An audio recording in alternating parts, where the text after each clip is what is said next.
Bueno, en principio nos gustaría que nos puedas contar cómo, cuándo, dónde y por qué empezaste a militar. Yo empecé de muy joven, como todos los setentistas, los compañeros nuestros de distintas organizaciones, no solo armadas, sino también sindicales y estudiantiles.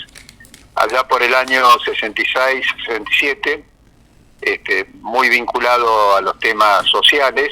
Yo hice el Liceo Militar General Paz hasta el año 66. Vos sabrás que de ahí salieron varios cuadros montoneros que estaban vinculados en ese momento a los curas tercermundistas, el cura Rojas. Salíamos del liceo los viernes y los fines de semana íbamos a algunos de los barrios en la provincia de Córdoba, ¿no?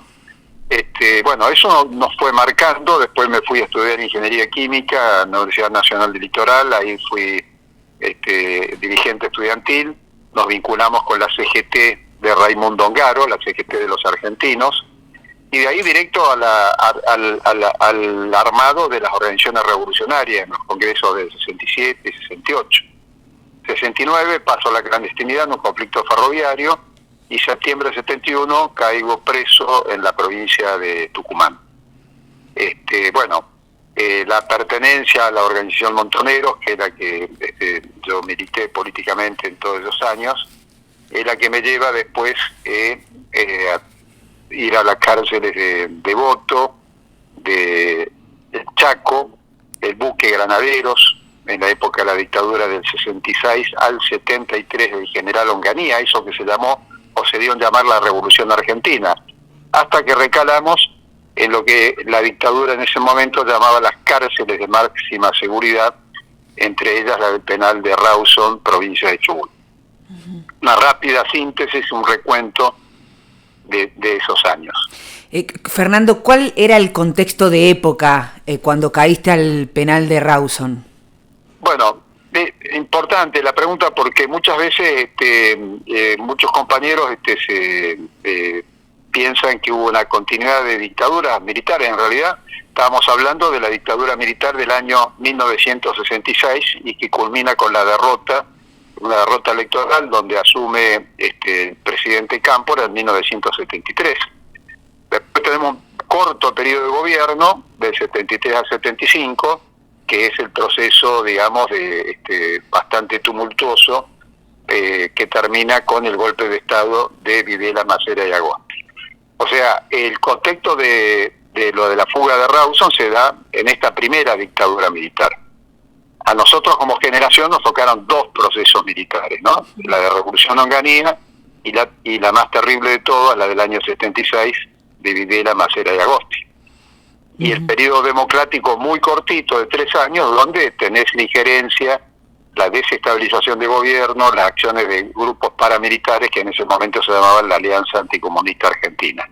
Es decir, una generación que le tocó la etapa más complicada del proceso de la historia argentina, ¿no?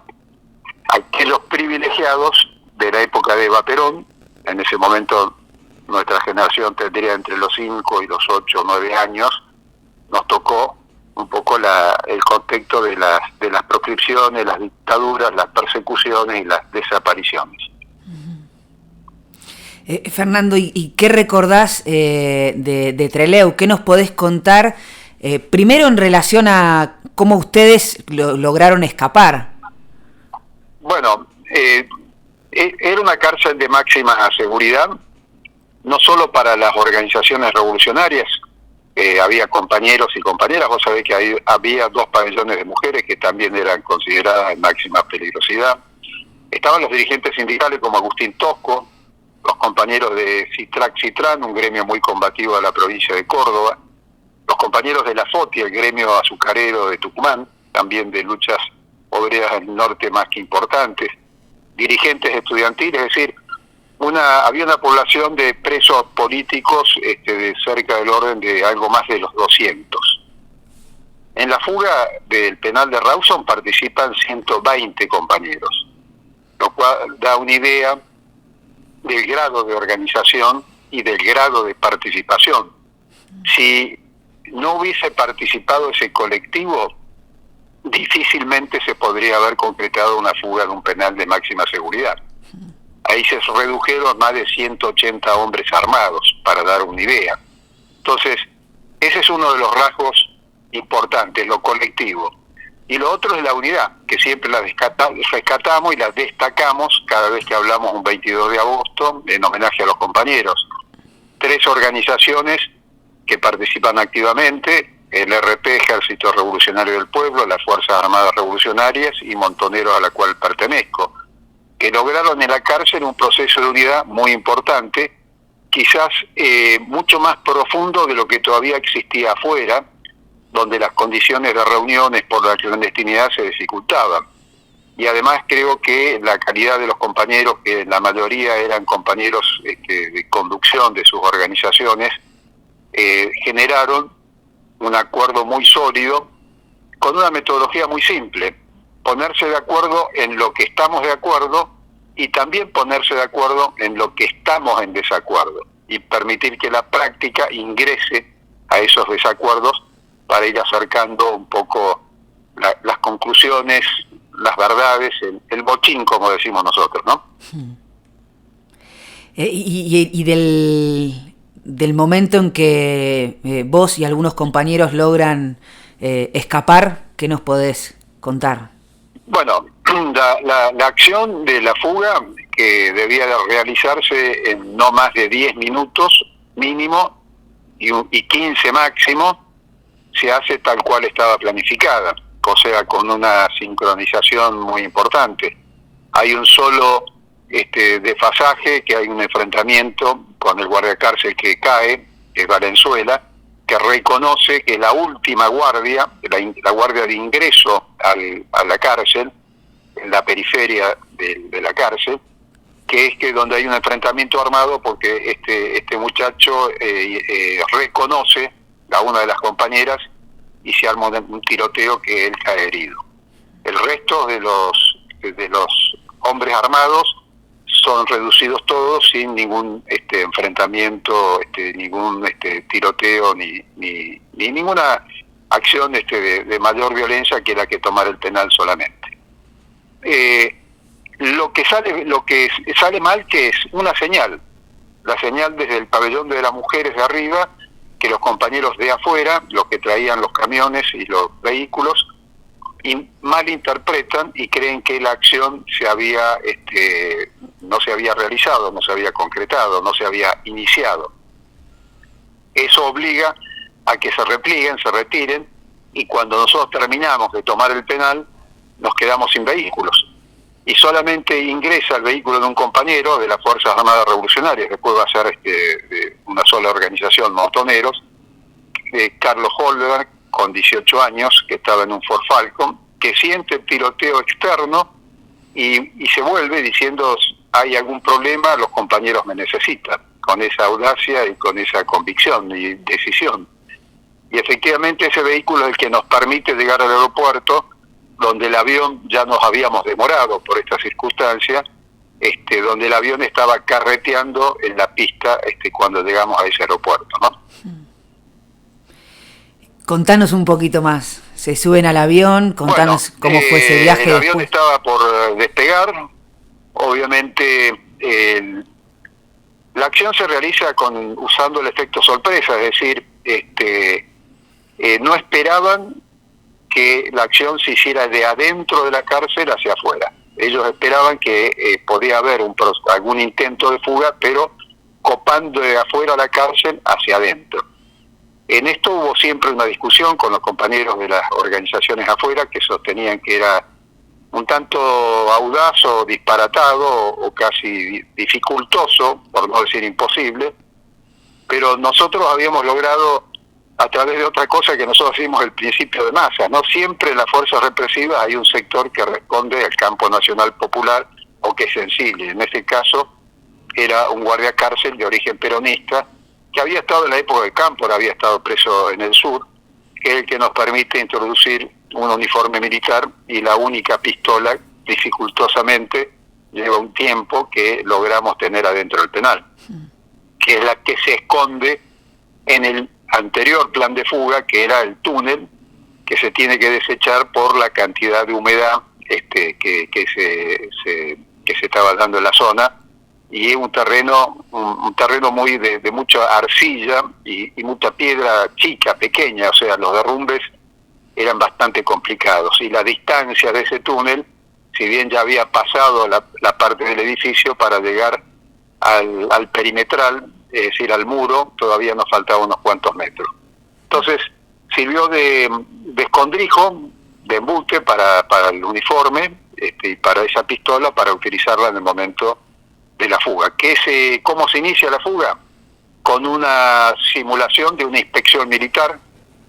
Ese uniforme, yo estuve 5 años en el liceo, así que yo he visto ese uniforme, conocía perfectamente los movimientos de un oficial de las Fuerzas Armadas, de Ejército, y vamos simulando con los compañeros, el primer grupo, el grupo de 6, simulamos una inspección.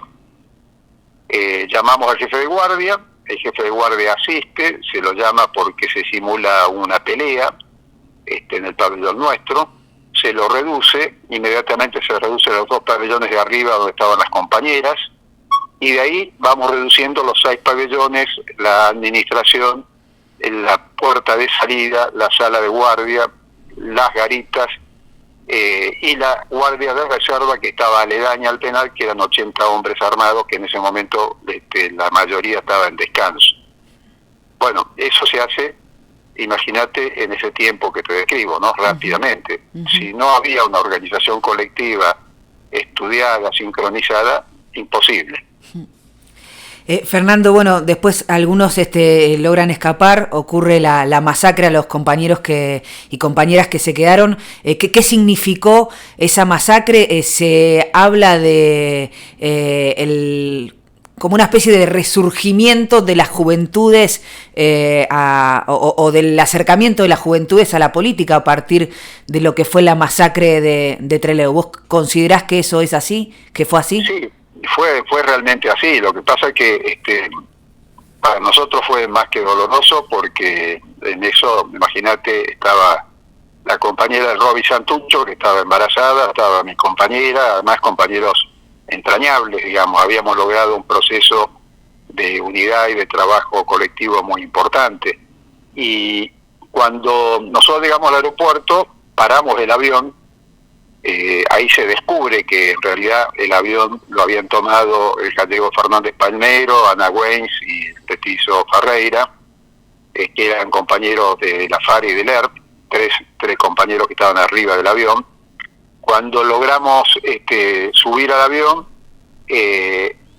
esperamos que los compañeros, había un plan B, que si no llegaban los camiones con los taxis o remis de la localidad, podía llegar el segundo grupo de 19 compañeros, que es el que llega más tarde al aeropuerto.